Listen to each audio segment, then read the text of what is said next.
Hello everyone, welcome to MS educational TV. इस video में हम इंग्लिश के इंपॉर्टेंट क्वेश्चनों को डिस्कस करेंगे जो कि बार बार एग्जाम में पूछे जाते हैं। यदि आपको और भी सब्जेक्ट के इंपॉर्टेंट क्वेश्चन की वीडियो देखनी है तो आप मेरे यूट्यूब चैनल के ऊपर जाके देख सकते हैं। फर्स्ट क्वेश्चन है, why is planning necessary? Planning क्यों ज़रूरी है? तो कोई भी कार्य करने के लिए जो प्लान बनाना सबसे ज़रूरी होता है। It is a very important question, why we should plan teaching? पढ़ाने के लिए हमें प्लान क्यों बनाना चाहिए? The obvious answer is this is that planning is important in every walk of life. Planning जो है अपनी ज़िंदगी में हर जगह पे जो है काम आती है। It is important not only in classroom teaching but also at home where the student is to learn anything और he is to do some other work. तो जो प्लानिंग होती है ज़रूर नहीं हो कि लिए क्लासरूम टीचिंग में ही काम आए, या आपके जो हो घर पे भी जो कार्य वगैरह करते हैं स्टूडेंट, उसमें भी जो प्लानिंग ज़रूरी होती है। In fact planning makes the work easy. Planning के हेल्प से जो आप कार्य को ईजिली कर सकते हैं। It is so because a person who is able to foresee the hurdles, that hurdle का मतलब होता है जो मुसीबतें या फिर जो है परेशानी, that he may face in performing the work. It is planning that makes him think of possible solution in the advance. तो प्लानिंग के हेल्प से जो आप कार्य को अच्छे से कर पाएंगे और जल्दी ही कर पाएंगे। नेक्स्ट क्वेश्चन देखिए, what is pre teaching planning? Pre teaching का मतलब होता है पढ़ाने से पहले क्या प्लानिंग करनी चाहिए। दूसरा है what is planning during the teaching? पढ़ाते टाइम कौन सी प्लानिंग करनी चाहिए। और नेक्स्ट क्वेश्चन यहाँ पे देखते हैं, what is post teaching planning? तो ये तीनों क्वेश्चन जो एक दूसरे से रिलेटेड हैं। सबसे पहले हम बात कर लेते हैं what is pre teaching planning, यानी पढ़ाने से पहले जो है क्या क्या तैयारी करनी चाहिए। The planning made before the actual teaching is called pre teaching planning. तो पढ़ाने से पहले जो तैयारी की जाती है उसी को हम जो है प्री टीचिंग प्लानिंग बोलते हैं। In it the teacher prepares notes at home. तो टीचर जो होता है वो नोट्स तैयार करता है घर पे। He thinks over everything of the lesson he is to teach, that is what he is going to present. तो वो सब कुछ पढ़ेगा, उसके बारे में सोचेगा जो भी लेसन उसको पढ़ाना है, ताकि जो अच्छे से उसको रिप्रेजेंट कर सके स्टूडेंट्स के सामने। What techniques and method he is use which audio visual aids he is going to make use to etc. In this way he prepares the planning before actual teaching in the class. तो सबसे पहले teacher जो है खुद जो चीज़ें पढ़ानी है उसको पढ़ेगा, तैयार करेगा, फिर जो है बच्चों को अच्छे से उनको समझा पाएगा। नेक्स्ट क्वेश्चन देखिए, what is planning during the teaching? पढ़ाते टाइम जो है कौन कौन सी प्लानिंग जरूरी है। देखिए, planning is important at each step of A lesson. तो हर जगह जो प्लानिंग जरूरी है हर एक स्टेप के लिए लेसन के अंदर। It is well known fact that planning of great importance before the teacher goes into the classroom एवं during the actual teaching he is to make plan. तो क्लासरूम में जाने से पहले भी जो है टीचर को पूरी प्लानिंग करनी पड़ती है और जाने के बाद भी जो है क्या कैसे कुछ पढ़ाना है। He is to plan the blackboard writing and the activities of the student etc. तो वो प्लान करता है ब्लैक बोर्ड वगैरह में क्या कुछ लिखना है, कौन कौन सी एक्टिविटी वगैरह स्टूडेंट्स को करवानी है क्लासरूम के अंदर। ही also think of the solution of problems that he had foreseen arising during the actual teaching. और वो उनके सॉल्यूशन भी सोचता है कि जो प्रॉब्लम उसको पढ़ाने के टाइम आएगी तो उसको किस तरीके से सोल्व करना है। He makes plan what to be presented to the student and what is to be done by them. उनको क्या पढ़ाना है, किस तरीके से पढ़ाना है, कैसे तैयार करना है लेसन प्लान वगैरह, ठीक है, वो सभी चीज़ें जो है टीचर को सोचनी पड़ती है। All these factors need to be very systematic, यानी कि सभी जो चीज़ें हैं इनको सिंथेमेटिक तरीके से जो है टीचर को करना पड़ता है। The point is that planning is very much needed even when the lesson plan is in progress. तो जब भी जो है लेसन प्लान वगैरह चल रहा है तो उसके लिए सबसे ज़रूरी जो पॉइंट है वो प्लानिंग सबसे ज़रूरी है। नेक्स्ट क्वेश्चन है, what is post teaching planning? पढ़ाने के बाद जो है कौन सी प्लानिंग होती है। Post teaching planning is that state when the teacher has finished the classroom teaching. यानी कि पोस्ट टीचिंग प्लान का मतलब है कि टीचर ने पढ़ा दिया है, क्लास जो उसके रूम है उसकी टीचिंग जो है कंप्लीट हो चुकी है। At this stage he is to see how far he has been successful in the teaching. तो अब वो सोचेगा कि उसने जो पढ़ाया है उसमें वो कितना सक्सेसफुल रहा है। ही also reminds the good and bad points of the teaching. वो जो है दोबारा से रिमाइंड करवाएगा जो गुड पॉइंट और जो बैड पॉइंट है टीचिंग के उनको। He plans about the correct जो है करेक्शंस ऑफ राइटिंग वर्क जो है in listing the error of the students, preparation of the exercises for improvement in teaching learning जो है प्रोसेस। पढ़ाने के बाद वो जो है स्टूडेंट्स को दोबारा से अगर रिवाइज करवाएगा, उसके बाद स्टूडेंट से जो है फीडबैक लेगा, यानी कि पूछेगा, जो भी इम्प्रूवमेंट वगैरह होंगे उनको करेगा और एक्सरसाइज जो है देगा स्टूडेंट को करने के लिए। नेक्स्ट क्वेश्चन है, what do you mean by unit planning for a learner centred classroom? तो यूनिट प्लानिंग क्यों जो है क्या होती है जो है लर्नर सेंटर्ड क्लासरूम में।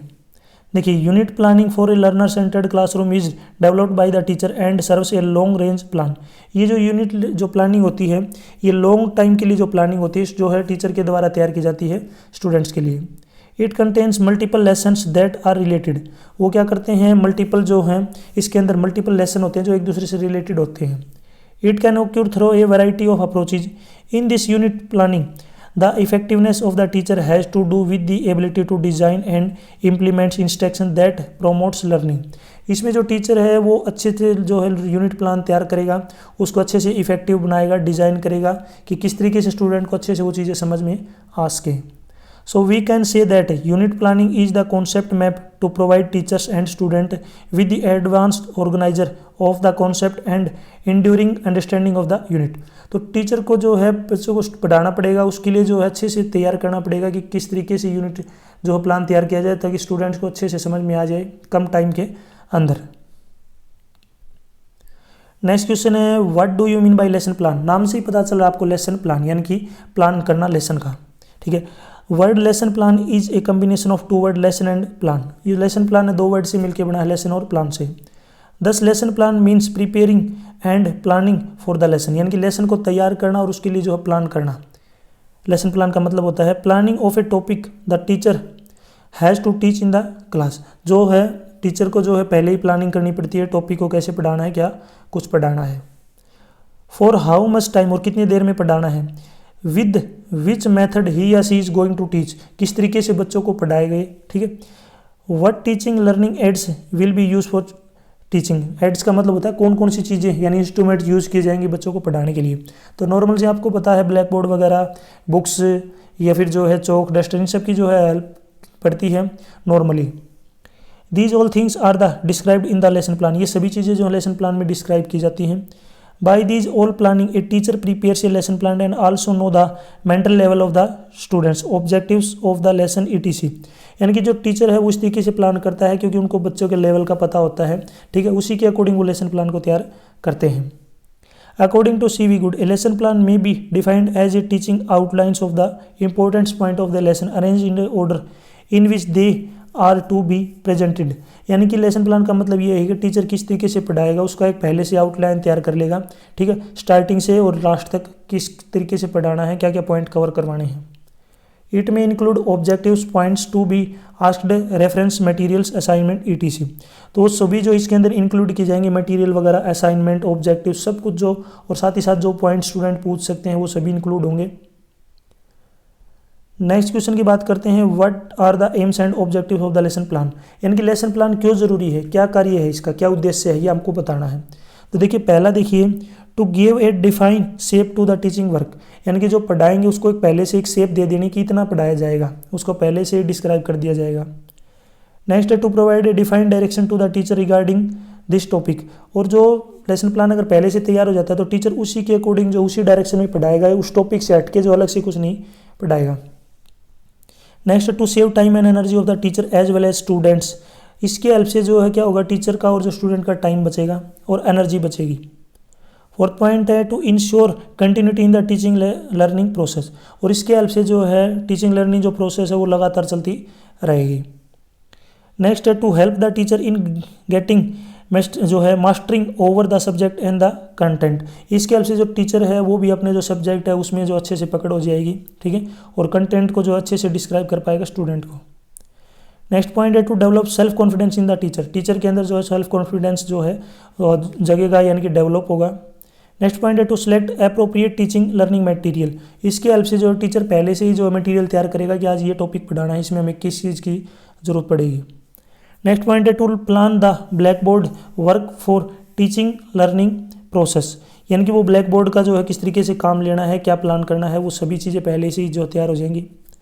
नेक्स्ट पॉइंट है to make the teaching learning process interesting and effective. पहले से ही जो है अगर प्रोसेस तैयार की जाती है लेसन प्लान को तो उसके हेल्प से जो है इंटरेस्टिंग बनाया जा सकता है और इफेक्टिव बनाया जा सकता है कि कम टाइम के अंदर स्टूडेंट को ज़्यादा से ज़्यादा समझ में आए। नेक्स्ट है to make the teaching learning process regular and well organised. इसके हेल्प से जो है टीचिंग प्रोसेस को रेगुलर रखा जा सकता है और उसको वेल ऑर्गेनाइज्ड यानी कि सही तरीके से जो है चालू जो है स्टार्ट यानी कि शुरू की जा सकती है और जो कि लास्ट तक जो है बनी रहेगी। यानी कि टीचर जो उसी के अकॉर्डिंग जो है चलता रहेगा। नेक्स्ट है to plan for dealing with problems of the classroom management in an effective manner, और जो प्रॉब्लम वगैरह है क्लासरूम की उनको भी अच्छे से जो है मैनेज किया जा सकता है इफेक्टिव तरीके से। नेक्स्ट क्वेश्चन देखिए यहाँ पे, what is micro teaching. Micro teaching क्या है? देखिए माइक्रो का मतलब आपको पता होगा बिल्कुल बारीक यानी कि सूक्ष्म। Micro teaching is defined as a system of control practice that makes it possible to जो है concentrate and specific behaviour and to practise teaching under control condition. तो इस माइक्रो टीचिंग का मतलब यानी कि सूक्ष्म जो है शिक्षण। इसका मतलब ये है कि बिल्कुल बारीकी से जो है स्टूडेंट को पढ़ाना, उनके बिहेवियर वगैरह को सब कुछ ध्यान में रखते हुए जो है अंडर कंट्रोल कंडीशन के अकॉर्डिंग जो है उनको जो है एजुकेशन देना। ये जो लाइन है किसके द्वारा बोली गई है? एलन एंड ईव के द्वारा। आगे देखिए, micro teaching is a new technique of teaching. ये जो है नई तकनीक है बच्चों को पढ़ाने के लिए। It is propagated by the D Allen 1963। ये जो प्रोपेगेट की गई थी यानी कि शुरू की गई थी एलन के द्वारा 1963 में।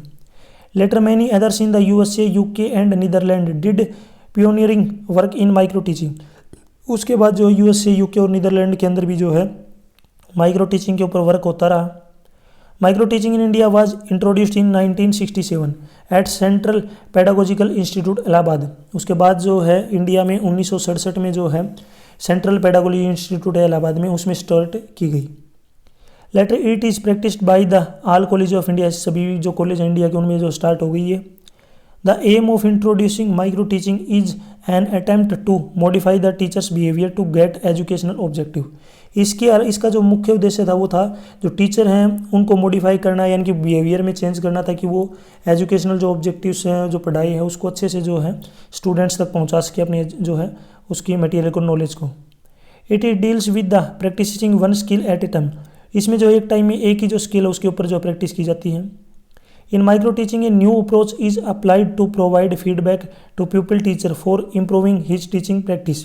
इसके हेल्प से जो है टीचर को जो है अपना फीडबैक मिलता है और अपनी जो टीचिंग है उसको अच्छे से जो है इम्प्रूव कर सकता है। It is more analytical method of teaching training. ये जो एक अच्छा एनालिटिकल मेथड है जिसके हेल्प से जो है टीचिंग को जो है और अच्छे से सुचारू रूप से चलाया जा सकता है।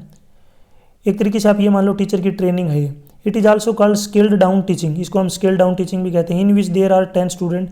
इसमें 10 स्टूडेंट होते हैं। They are talked only 5 to 10 minutes and small unit. उसके अंदर केवल जो है 5 से 10 मिनट होती है, ठीक है, और उसमें जो है एक छोटी यूनिट लेके जो स्टूडेंट को पढ़ाया जाता है। यानी कि 10 स्टूडेंट को जो है पढ़ाना है 5 से 10 मिनट के लिए और केवल छोटी सी यूनिट। नेक्स्ट क्वेश्चन है, what do you mean bye teaching aids. Teaching add क्या है? यानी कि एक तरीके से पढ़ाने के लिए कौन कौन से मटेरियल हैं उनको हम टीचिंग एड्स बोलते हैं। देखिए, teaching aids are the device which make the process of the teaching learning more effective and meaningful. यानी कि एड्स का मतलब क्या है कि वो डिवाइस जो पढ़ाते टाइम जो है यूज होंगे, जिसके हेल्प से जो है जो नॉलेज है, जो उसकी लर्निंग है, टीचिंग है, उसको इफेक्टिव बनाया जा सकता है और मीनिंगफुल बनाया जा सकता है। यहाँ पे देखिए definition of audio visual aid. Audio और विजुअल एड क्या होते हैं? देखिए, the teaching aids which affect our organs of audibility and sights are called audio visual aids. जो एड्स हमें जो हमारे ऑर्गन को, ऑडिबल का मतलब होता है सुनना और साइट का मतलब दिखाना, जिसके हेल्प से जो हम टीचिंग करते हैं उसको हम ऑडियो विजुअल एड्स बोलते हैं, यानी कि देख के और सुन के। नेक्स्ट है good's dictionary of education. Dictionary भी जरूरी है एजुकेशन के लिए। Speak of audio visual aids are as anything by mean of which learning process may be encouraged or carried on through the sense of the hearing on the sense of sight. यानी कि देख के और सुन के जो हमें learning होती है, ठीक है, एक तरीके से उसको ऑडियो विजुअल एड्स बोलते हैं। डिक्शनरी एक तरीके से आपको पता होगा शब्दकोश, शब्द भंडार, ठीक है, उससे भी हमें जो है नॉलेज मिलती है। Audio visual material are those sensory object और image which initiate stimulate and reinforced learning. Audio visual material वो होते हैं जो सेंसरी ऑब्जेक्टिव होते हैं और इमेज होती हैं जो हमारे नॉलेज को और बढ़ाते हैं, इनफोर्स लर्निंग को जो है और अच्छे से इनिशिएट करते हैं। ये जो लाइन है किसके द्वारा बोली गई है? बर्टन के द्वारा। नेक्स्ट है audio visual aids are those devices by the use of which communication of the ideas between person and the group in the various teaching and training situation is helped. ठीक है, इसके help से जो है communication को अच्छे से improve और किया जा सकता है और आपस में जो व्यक्ति हैं और जो ग्रुप हैं उनके बीच में टीचिंग और ट्रेनिंग को और अच्छे से सुचारू रूप से चालू किया जा सकता है, यानी कि चलाया जा सकता है। These are the also termed as multi sensory material, इनको मल्टी सेंसरी मटीरियल भी कहते हैं। नेक्स्ट क्वेश्चन है what are the characteristic of the teaching aids, teaching aids की क्या जो है करेक्टरिस्टिक है, क्या खासियत है। पहला है they are large enough to be seen by all the students for whom they are used, इसके हेल्प से जो है ज़्यादा बहुत सारे स्टूडेंट को एक साथ जो है पढ़ाया जा सकता है, उनको जो है इनफ होती है पढ़ाने के लिए स्टूडेंट के लिए। नेक्स्ट है they are very handy and easily portable, इनको आसानी से जो ले के इधर उधर घुमाया जा सकता है, इनकी ले जाया जा सकता है एक जगह से दूसरी जगह पे। नेक्स्ट है they are meaningful and they are also stand to serve a useful purpose, ये मीनिंगफुल होती हैं और इनको कहीं पे भी जो खड़ा किया जा सकता है, इनका जो है कि यूजफुल पर्पज होता है। नेक्स्ट है they are simple cheap and may be improved, ये जो है बिल्कुल आसान होती हैं, सस्ती होती हैं, ठीक है, ईजीली इनको कोई भी जो है कैरी कर सकता है। They are accurate and realistic, ये बिल्कुल सही होती है, बिल्कुल रियल होती हैं, वास्तविक। They motivate the learners as they capture the attention of the peoples, इसके हेल्प से जो है लर्नर होता है उनको मोटिवेट किया जा सकता है, अटेंशन का मतलब होता है उनका ध्यान देने के लिए जो है लर्निंग के ऊपर। Next they are according to the material level of the learner, ये जो है स्टूडेंट सॉरी मेंटल लेवल, ये जो चीज़ें हैं ये जो है एड्स हैं, जो मटेरियल हैं, ये स्टूडेंट्स के लेवल मेंटल लेवल के अकॉर्डिंग जो है उनको दी जाती है, उनको समझाया जाता है उसके अकॉर्डिंग, ताकि वो इजीली समझ सकें। Next they are useful for supplementary the teaching learning process, इसकी ये जो है बहुत हेल्पफुल है जो है स्टूडेंट्स के लिए लर्निंग प्रोसेस में और सप्लीमेंटिंग के लिए। Next they are really useful and can be used in many lesson and at different class level, इनका जो है हर क्लास में यूज़ होता है और हर जो लेवल है उसके ऊपर यूज़ हो सकता है इनका। नेक्स्ट है their purpose may be informative but it is not just entertainment, ये जो हैं एड्स होती हैं, एड्स का मतलब होता है जो मटेरियल है ये अकेली इन्फॉर्मेशन के लिए होती हैं, ये नहीं है कि इनको इंटरटेनमेंट के लिए यूज़ कर सकें, ये केवल इंटरटेनमेंट के लिए नहीं होती, इन्फॉर्मेशन के लिए भी जो इनका यूज़ किया जाता है। नेक्स्ट क्वेश्चन है what do you mean by flash card, flash cards क्या होते हैं। Flash cards are the useful type of visual aids, visual का मतलब होता है देखना। फ्लैश कार्ड क्या होता है, यूजुअल टाइप के जो है एड्स होते हैं, मटेरियल होते हैं। A teacher can use them for teaching English effectively, इसके हेल्प से जो टीचर है वो उसको अच्छे से जो है इंग्लिश टीचिंग को अच्छे से पढ़ा सकता है। They are used much while teaching English to the lower classes, ये जो है छोटी क्लासों में जो अच्छे से पढ़ाने के लिए ज़्यादा यूज़ होती हैं। Flash cards are the piece of the cards board and the card paper on which something is written or draw, ये कार्ड इस टाइप के होते हैं जिसके जो है एक तरीके से आप इनको कार्ड बोर्ड समझ सकते हो, गत्ते समझ सकते हो, इनके ऊपर जो है कुछ भी लिखा जा सकता है, कुछ भी ड्रॉ किया जा सकता है। We have letter flashed card, word card and sentence flash card, ये जो है टाइप बताए गए हैं कितने टाइप के जो है कार्ड होते हैं। पिक्चर फ्लैश कार्ड भी होता है etc। They can be shown for any duration of the time, इनको जो है किसी टाइम भी जो है शो किया जा सकता है। They can be displaced as well by using a flannel board, इनको जो है फ्लैनल बोर्ड के ऊपर जो है इनको डिस्प्ले किया जाता है। The piece of the flannel are pasted on the back of the flash card, इनके जो है पीस होते हैं फ्लैनल के, इनको जो बैक साइड में जो फ्लैश कार्ड के पेस्ट किया जाता है। They are automatically fixed up on the flannel card when placed there. Flash cards can be used for improving the hand writing of the students, flash card की help से जो है students की जो राइटिंग है उसको इम्प्रूव किया जा सकता है। The teacher can write something beautiful on a flash card and that can be shown to those student who have poor handwriting, और इसके ऊपर जो अच्छी राइटिंग करके टीचर जो इस कार्ड को स्टूडेंट को दिखाएगा ताकि जो स्टूडेंट है अपनी हैंड राइटिंग को इम्प्रूव कर सकें। नेक्स्ट क्वेश्चन है what do you mean bye picture cutout, picture cutout क्या होते हैं, सभी को पता होगा फोटो काट के चिपकाना। Picture of people animal and birds it can be cut out from a magazine and newspaper, यानी कि पिक्चरों को काटना, जो व्यक्ति हैं जो पक्षी हैं जानवर हैं उनकी फ़ोटो को मैगजीन या न्यूज़पेपर से काटना। दे can be used an excellent teaching ads, इसकी हेल्प से जो है टीचिंग को बहुत अच्छे तरीके से किया जा सकता है, जो छोटे बच्चे होते हैं वो काटते हैं और चिपकाते हैं। If they were pasted on A cardboard they would become more durable, उनको काट के चिपकाने से जो है अच्छे से जो है स्टूडेंट उनको समझ सकते हैं। To make such a cut out the picture is first pasted on the cardboard, जो काट के जो है पहले उनको कार्डबोर्ड पे चिपकाया जाता है। Then it is cut along the outline of the figure in the picture, और फिर जो है कार्डबोर्ड को उस फोटो के हिसाब से जो है चारों तरफ से काट दिया जाता है। This mountain picture look like 3 dimensional model, ये जो है 3 डायमेंशनल मॉडल दिखती हैं क्योंकि गत्ते की जो है कुछ ना कुछ मोटाई होती है। They can be use like puppets to create interesting situation, इसकी हेल्प से जो है एक अच्छी जो है इंटरेस्टिंग सिचुएशन क्रिएट होती है। The cutouts can also be stacked to a flannel board, इनको जो है फ्लैनल बोर्ड के ऊपर भी जो है अच्छे तरीके से जो है स्टेक किया जा सकता है।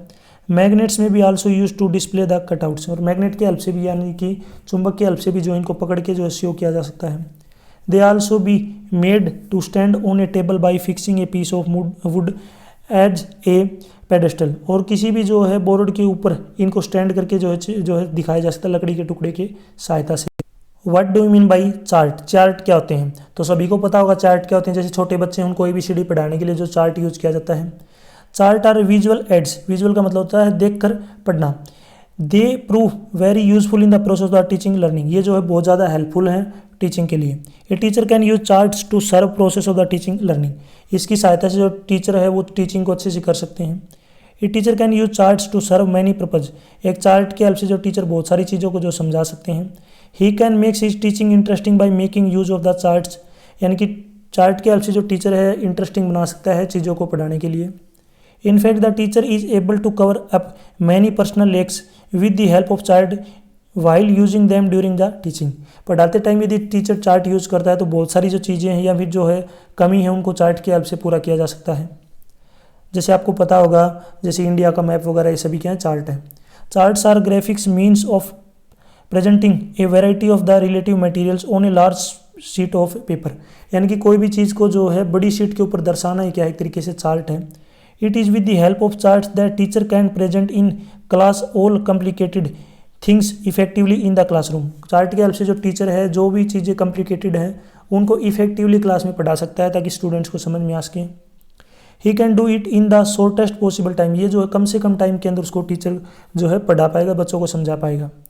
Charts can help students in developing the habits of thinking of the themselves, chart की हेल्प से जो है स्टूडेंट खुद जो है अपना सोचना और जो समझने की जो थिंकिंग है उसको डेवलप कर सकते हैं, अपनी आदत को सुधार सकते हैं।